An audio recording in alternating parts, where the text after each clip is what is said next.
Sun Tzu, a Chinese general, military strategist, writer, and philosopher, lived in the Eastern period of Zhou of ancient China. Sun Tzu is the reputed author of The Art of War, which is considered to be one of the best books ever written on the subject. Although Sun Tzu is not new to the Asian, as he long studied in Asia, yet the best was introduced to his work in the late 18th century. Since then, it is the part and parcel of most of his military institutions of the West.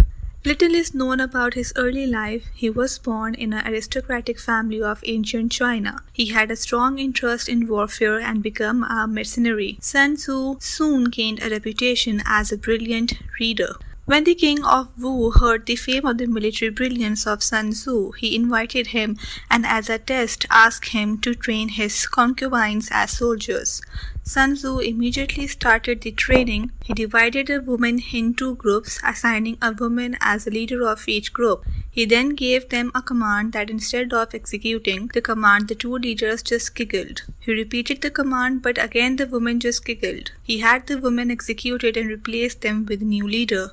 This time the woman carried out the orders flawlessly. Impressed from his abilities, the king appointed him as the general of his army. Sun Tzu, who had devised his own theories and strategies regarding war, tested them out as a general when the state of Wu waged war against the powerful Shun state. Consequently, Sun Tzu led his state many victories, including the capture of Ying, the capital of Shu. Sun Tzu penned down his theories regarding warfares in a book known as The Art of War that became one of the most famous books of war strategy. The book consists of 13 chapters in which Sun Tzu focuses much more on the alternatives to battle, such as stratagem, delay, the use of spies, and alternatives to war itself, the making and keeping of alliances, the use of deceit, and willingness to submit temporarily to more powerful foes.